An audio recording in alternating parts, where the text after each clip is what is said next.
first post-game edition of Written on the Pitch. Atlanta United wins 1-0 last night in Costa Rica over Alajuelense. Jessica Charman is here to tell us what she thought watching this game from home as the rest of us did. How you doing, Jess?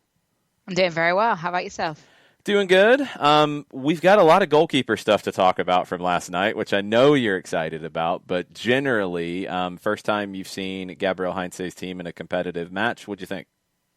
You know what? I'm impressed with how we responded to adversity. And it's one of those things where this isn't what anyone would have expected going into this match. It wasn't the game plan that maybe they would have wanted, but they responded positively. They worked hard. And to go down to 10 men for as long as they did against a team that had something like 20 games under their belt for the season already, they competed and they did what they needed to do, and they completed the task of coming out with the first win in, I believe, overseas in CCL.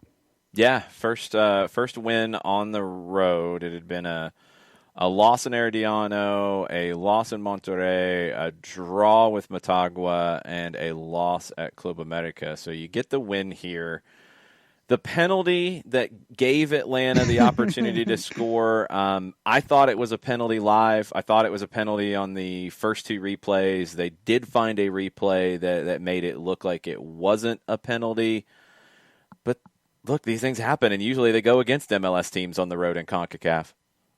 Yeah, it was one of those weird times where we weren't saying that we were Concacaf. It actually went in our favor, and I do feel sorry for the player because it looked like he had the ball marks on his face still. That was his form of appeal, was running up trying to show everyone that he'd been whacked in the face. But it's one of those where if you slide in with your arm up like that, you give the opportunity for a call to be made. And like you say, Jason, until I think it was maybe 8 or 9 minutes after the goal had been scored, we finally saw an angle where, okay, it starts to look more like the face and not the hand. So tough call to be made. And you know what? Sometimes those go in your favor and sometimes they don't. And we're just glad that it went in our favor this time. And Barco just about slotted it home. Yeah, it's a good penalty. Goalkeeper guessed correctly, gets there. Barco's got the placement, not quite as far in the corner as I thought it was initially. The bobble that did it. I watched it back, and it was. If you're a goalkeeper, you're so frustrated by that one because he's almost there with his hands. It just took that bounce because it skipped along the grass, and I mean, you slot it home, you score the penalty, and that's all that matters. And he needed to because I believe he took the ball off. Was it Lopez? He took the ball off of. Yeah, that was the question, was, who would take the penalties with Joseph not on the field, and you see Lisandro Lopez, 38-year-old veteran, he's been there, he's done that all over the world, and Barco's taken penalties for this team before, and some good, some bad, and he was confident to take it, and he delivered. And that's all you want. If you're confident in taking it, you deserve to take a penalty because so much of it is a mindset when it comes to taking a kick from 12 yards out. Yeah, 100%. Before we get into the goalkeepers, let's break it into two sections. So before the red card to Brad Gazan section, where Atlanta United outshot Alajuelense, I think 7-1 or 7-3. Shots on target were like 4-1. Atlanta had the better of the play, the possession. I think they were in control of the game before the red card. Is that how you saw it? Yeah, 100%. I think they came in, they looked strong right away. You could tell what they were trying to do, and it seemed effective with the three-man back line, and that you immediately saw the style of play that they wanted to do and pressing pretty ferociously at times, and it was looking pretty strong and confident. There were a couple of shaky moments. I remember Brad getting caught in no man's land at one point and got away with it, and we soaked up the pressure well. Miles Robinson was it that had the good opportunity where he kind of headed it into the ground early on. That was a really good opportunity that he would have wanted to do better on. But I feel like before they went down to 10 players, the game was all Atlanta, really. Yeah, it felt like a goal was coming for Atlanta. And then it's a weird one where Barco jumps a passing lane, intercepts, which is good. He tries to play it back to Brad Gazan, which we saw the team doing consistently to kind of reset, to build attacks. And he left it just a little short, underhit it, and Brad's in a tough spot. He comes out, makes the tackle. We'll get into that in a second. So you get the red card. Rocco Rios Novo comes in. The game changed, especially after the goal, where it became not Atlanta in control of it. It was Alajuelense in control of it. What did you see out of Atlanta in the second half as they got the lead early but then held it for the rest of the way? Honestly, grit and determination and putting your body on the line. And look back at that slide tackle block from Miles Robinson when he blocked that shot, and that sort of summed up the performance. It wasn't always pretty, but they did what they needed to do to get the ball behind, get the player behind the ball and make the block or make the tackle or make the save. And it wasn't always pretty. Even from Rocker, it wasn't always pretty. We've got a lot of people praising the young man, and don't get me wrong, he did fantastic, but it wasn't always conventional. But what they did was keep the ball out of the back of the net. And at times it was through the grit on their teeth, and it didn't always look convincing. But you know what? If you can keep a clean sheet for 90 minutes, you've done something right. Yeah, especially on the road against a team that hadn't lost in 25 coming into this. So the situation where Brad gets the red card, the ball's left short to him. He's in a tough spot there. There's been a lot of conversation since it happened about, do you even go for the play there? Do you just let him have it? What do you do? You can't tell a goalkeeper not to go for it, because all goalkeepers in their right minds think that they're going to make that tackle and think they're going to be successful. You have to be confident as a goalkeeper. You think that you're going to time it right.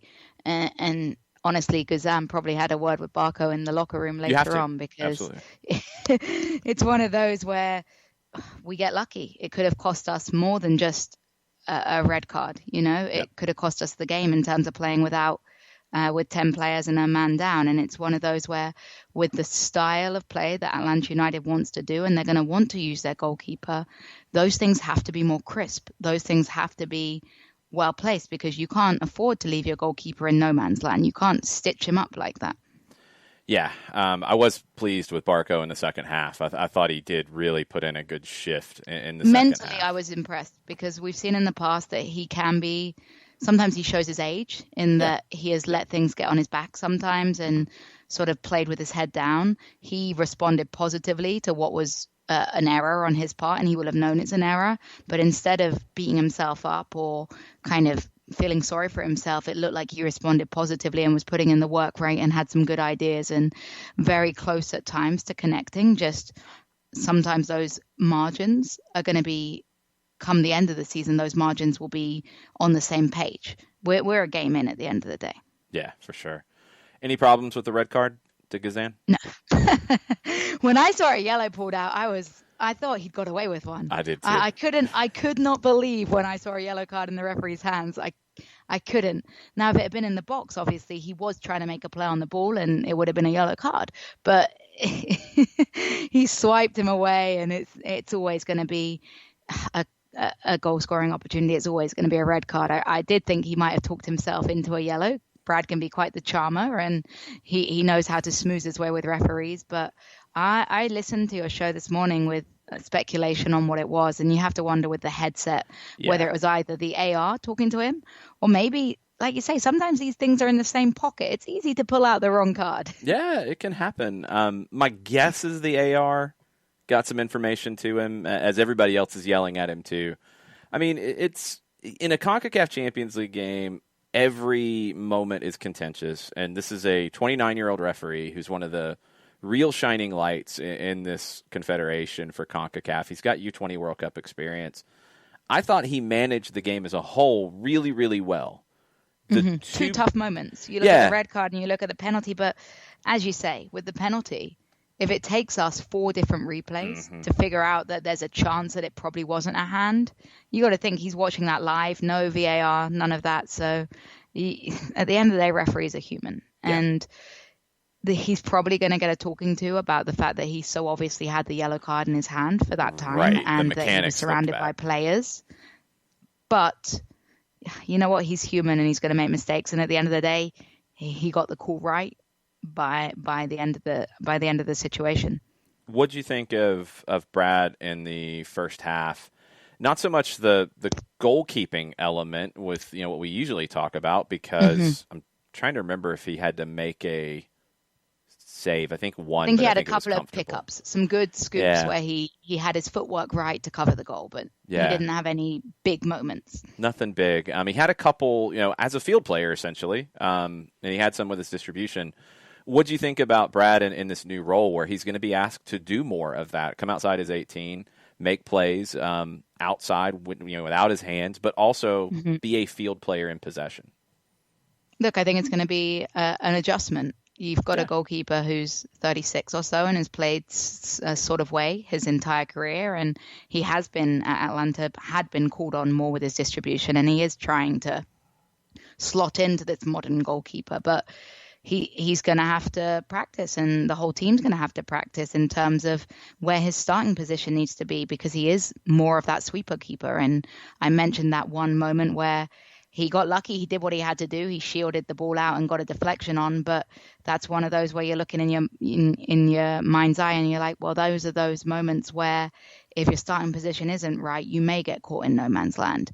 I think considering this is the first game under the new manager, he's adapting, but it is something that the whole team's going to have to work on. And he's going to have a more aggressive starting position because he's going to be called on in that gap between the defender and the goalkeeper more often now.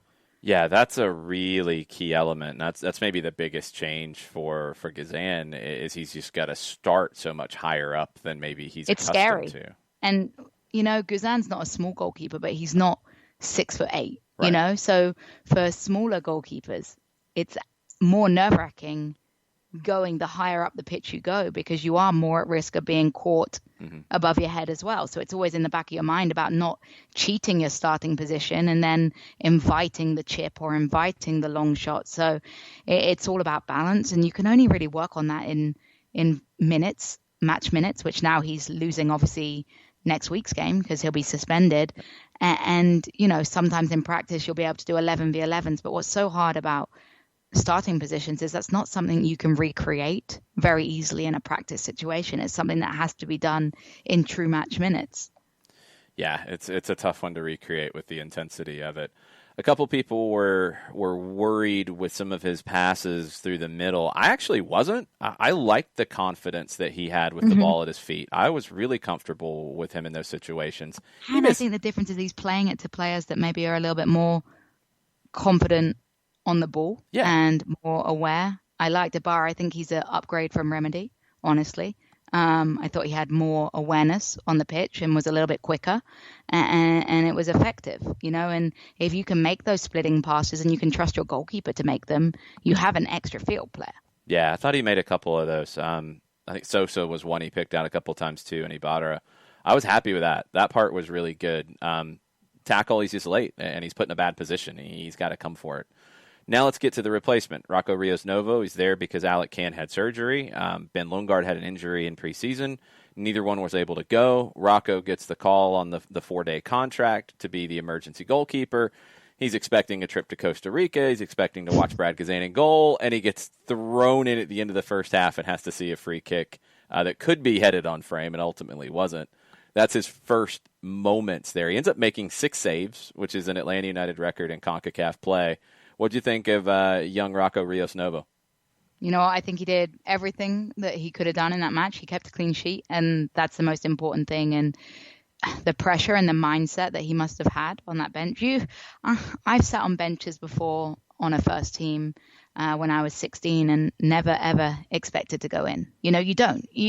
With a goalkeeper, it's different. You really don't foresee a situation where your starting goalkeeper is going to get sent off or get a match-ending injury. You kind of expect to be there for the ride. It's exciting. You get to warm up with the team, and then you get to watch the match, no pressure. So when he saw that challenge go in, I can't even imagine what he was thinking, because like you say, Jason, he was excited probably about the experience of going with the first team and getting some nice Instagram stories of the beach or the nice hotel that we saw that they stayed in. But he ended up playing, and he went in and he looked confident. I would have wished that we could have heard him speak, because I think he was. I just wish we had that angle from the goalkeeper sometimes where you can hear the communication, because he slotted in and it looked like the defenders trusted him. And so I can only imagine that he was communicating with them and, letting them know who was boss in those situations. I was impressed with his recovery from a couple of shaky moments. There were some moments where he would have liked the ball to stick or not given up the rebound, but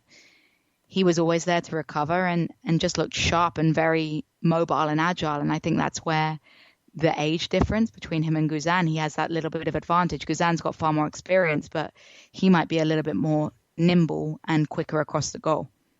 Yeah, there was one play specifically that I really liked from him. He had made a mistake. He had some loose hands. I mean, balls got away from him a couple of times. Didn't really hurt him except for one really key moment where it kind of spilled out in front. And he had a quote about it, and that's what I was wanting to pull up here because I thought it was really interesting to hear a goalkeeper, and especially a young goalkeeper in a situation, have the understanding of the moment. He spills it, but he didn't lose his head in a scramble situation, and he stayed big and took away the opportunity, made a big save on the follow-up. He did the Peter Schmeichel starfish style, right? I think I remember this one. It was okay, you've got to explain that one to me.